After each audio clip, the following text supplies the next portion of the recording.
Assalamualaikum dan salam sejahtera. Bersama saya Nur Alwani Zafira Khairul dalam 15 minit MMTV edisi 28 Disember 2022.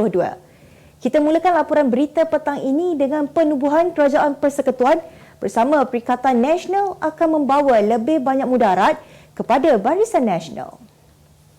Mendedahkan perkara itu, Pengerusi BN Datuk Seri Ahmad Zahid Hamidi berkata, keputusan BN untuk bekerjasama dengan PH dibuat selepas menilai kekurangan mudarat kepada BN bagi tempoh semasa, sederhana dan jangka masa panjang. Tambah beliau, Majlis Tertinggi UMNO turut memutuskan perkara sama selepas menilai kemudaratan yang lebih banyak jika gabungan tersebut menjalinkan kerjasama dengan PN. Dalam wawancara di laman YouTube semalam, Zahid memberitahu kemudaratan itu termasuk persaingan meraih undi di gelanggang sama iaitu melibatkan kawasan kelompok Melayu. Sehubungan itu, keputusan UMNO untuk berpihak kepada PH jelas memberi kelebihan dalam aspek survival politik UMNO dan Barisan Nasional selain berpotensi untuk menang semula di beberapa kawasan. Timbalan Menteri Kewangan 1 Datuk Seri Ahmad Mazlan menjelaskan kerajaan akan mempertimbangkan pembinaan rumah berkonsepkan rumah mesra rakyat kepada mangsa yang kehilangan tempat tinggal akibat banjir di seluruh negara. Katanya ia merupakan salah satu usaha kerajaan untuk membantu penduduk yang terjejas akibat bencana berkenaan. Ahli Parlimen Pontian itu memberitahu perkara tersebut akan diteliti bersama Syarikat Perumahan Negara Berhad SPNB iaitu salah sebuah syarikat milik kerajaan. Walau bagaimanapun, kediaman tersebut bukanlah percuma, namun kaedah bayaran yang dikenakan tidaklah terlalu tinggi dan mampu milik dengan pemberian subsidi yang diberikan. Ujarnya, pembinaan RMR itu juga mempunyai beberapa syarat tertentu yang perlu dipenuhi seperti penduduk perlu mempunyai tapak rumah dan mendapat persetujuan ahli keluarga jika tanah itu bukan milik individu. Bagaimanapun, pihaknya turut mengalu-alukan sebarang bantuan daripada pelbagai pihak yang mahu membantu mereka yang terjejas akibat bencana alam itu. Kita ke berita seterusnya. Waris kepada 31 mangsa korban dalam kejadian tanah runtuh di tapak perkemahan Fardes Organic Farm Batang Kali boleh memfailkan saman kepada kerajaan sekiranya kejadian itu terletak dalam kawasan pihak berkuasa tempatan. Malah keluarga turut diberikan ruang meneruskan proses saman sivil kepada pemilik tapak perkemahan jika terdapat elemen kecuaian bagi memastikan keselamatan penghuni perkemahan termasuk menilai risiko cerun dan kesesuaian lokasi sebelum dijadikan tapak perkemahan. Peguam Muhammad Hanif Katri Abdullah berkata, laporan punca kejadian perlu dibuat sebelum memulakan saman sivil untuk mengenal pasti punca kejadian runtuhan sama ada kecuaian manusia ataupun alam semula jadi. Sementara itu, Ketua Kluster Governance Perundangan dan Pengurusan Majlis Profesor Negara Dr. Nik Ahmad Kamal Nik Mahmud berkata, pemilik tapak perkemahan bukan sahaja boleh didakwa di bawah kanun kesesaan yang memperuntukkan hukuman penjara atau denda, malah turut berdepan saman sivil oleh waris mangsa terkorban.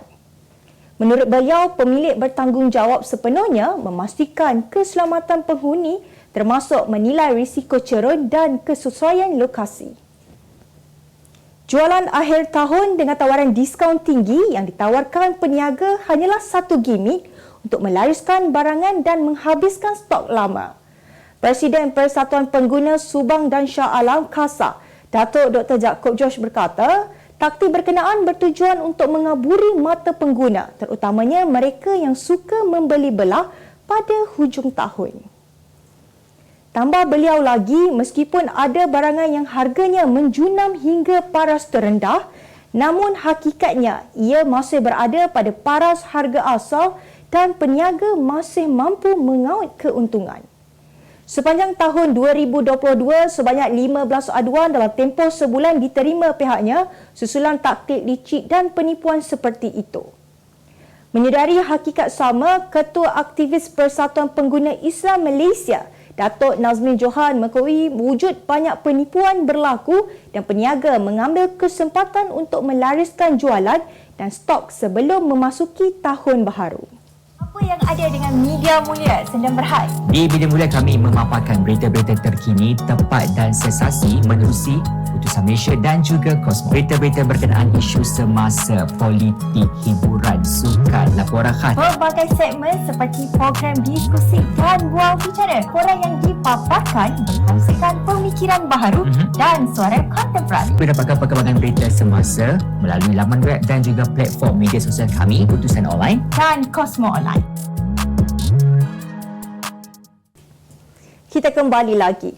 Rayuan remaja lelaki yang didapati bersalah membunuh 23 mangsa dalam kebakaran di Pusat Tahfiz Darul Quran Intifaqiah kira-kira 6 tahun lalu akan didengar pada 9 Mac tahun depan. Remaja terbabit yang kini telah berusia 21 tahun didapati bersalah oleh Mahkamah Tinggi pada 17 Ogos 2020 secara sengaja melakukan khianat dengan niat membunuh ketika masih di bawah umur iaitu pada usia 16 tahun. Remaja tersebut telah dipenjarakan sebelum ini selama tempoh mengikut perkenan yang di-Pertuan Agong. Peguam Bela Haijan Omar yang mewakili remaja terbabit berkata, tarikh pendengaran rayuan berkenaan telah ditetapkan oleh Mahkamah Rayuan. Pihak pendakwaan memanggil seramai 70 saksi manakala 6 saksi pembelaan dipanggil untuk memberi keterangan sepanjang perbicaraan yang bermula pada 30 Mei 2018. Dalam kejadian menyayat hati pada 14 September 2017, seramai 21 pelajar dan 2 guru pusat tahfiz terkorban selepas terperangkap di tingkat 3 asrama pusat tahfiz yang terbakar. Polis berjaya menumpaskan 2 individu yang terbabit dalam sindiket pengedaran dadah dengan rampasan sebanyak 320 kg syabu bernilai 11.5 juta ringgit menerusi Op Lamking di sebuah rumah teres sekitar Setiawangsa Sabtu lalu. Timbalan Ketua Polis Kuala Lumpur, Datuk Yahya Osman berkata, dalam serbuan sekitar pukul 5.40 petang itu, sebanyak 13 guni berisi 310 kilo bungkusan teh Cina Guang Yinwang berwarna kuning keemasan dan hijau disyaki mengandungi bahan terlarang tersebut. Ujarnya, 2 lelaki terbabit masing-masing berusia 29 tahun dan 34 tahun itu ditangkap dan hasil ujian air kencing menunjukkan suspek positif dadah. Dalam pada itu, polis juga menyita sebuah kereta jenis Toyota Vios dianggarkan bernilai RM20,800. Kedua-dua suspek direman selama 7 hari bermula Ahad lalu sehingga Sabtu depan dan kes disiasat di bawah Seksyen 39B Akta Dadah Berbahaya 1952. Kita ke berita dunia. Ribut salji yang melanda daerah Buffalo di New York, Amerika Syarikat telah meragut sekurang-kurangnya 62 nyawa manakala ribuan lagi masih terputus bekalan elektrik.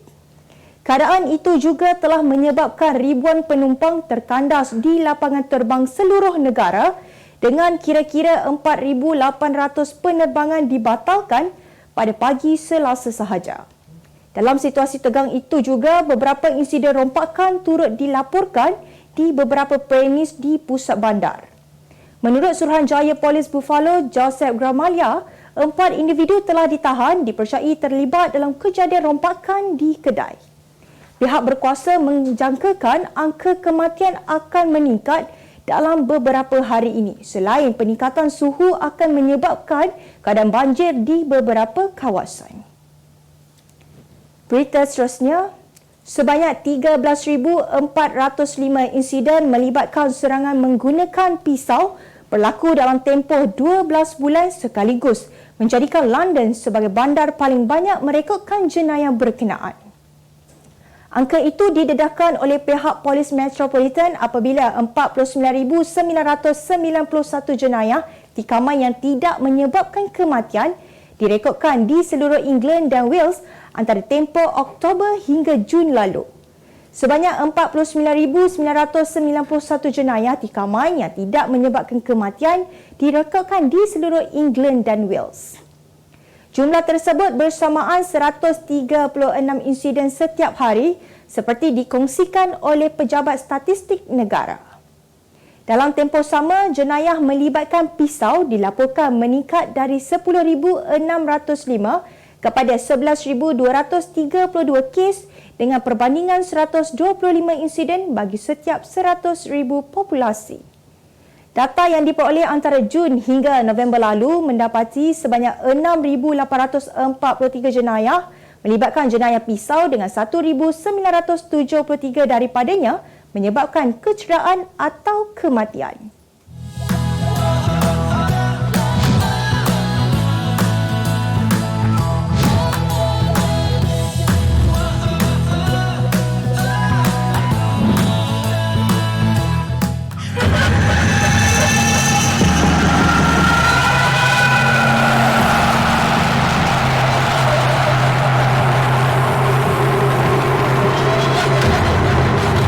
Terima kasih kerana terus setia bersama kami. Kita beralih ke berita ekonomi.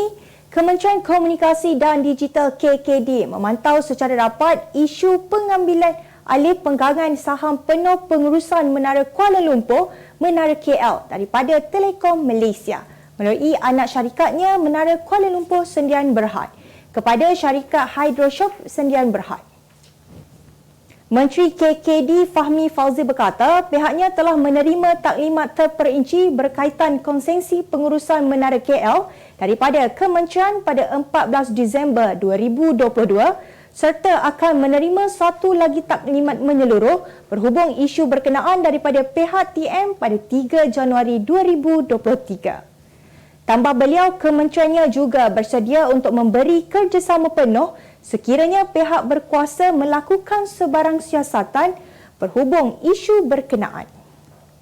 Isu berkenaan mula menjadi perhatian selepas dibangkitkan di media sosial berhubung keputusan TM memindahkan pemilikan penuh MKLSB kepada Hydroshopee pada Oktober lalu.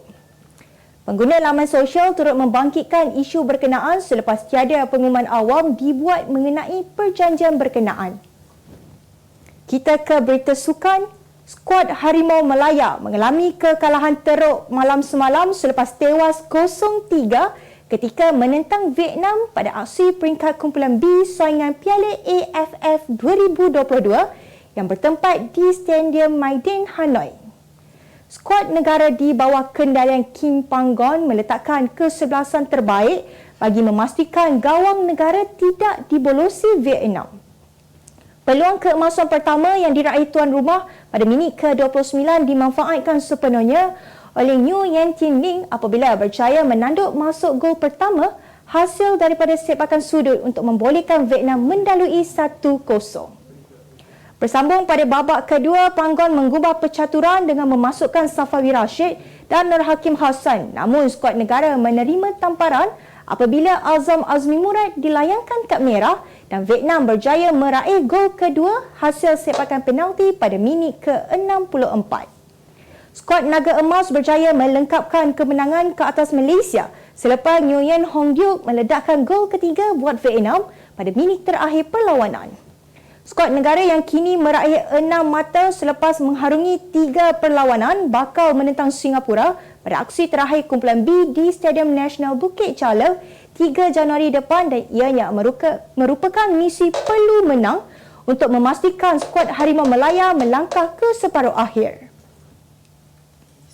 Sebagai penutup 15 minit MNTV hari ini, saksikan laporan cuaca esok Khamis 29 Disember 2022. Jangan lupa dapatkan akhbar utusan Malaysia dan Kosmo untuk berita-berita terkini dan menyeluruh. Sekian sahaja daripada saya, Nur Alwani Zafira Khairul. Assalamualaikum dan jumpa lagi.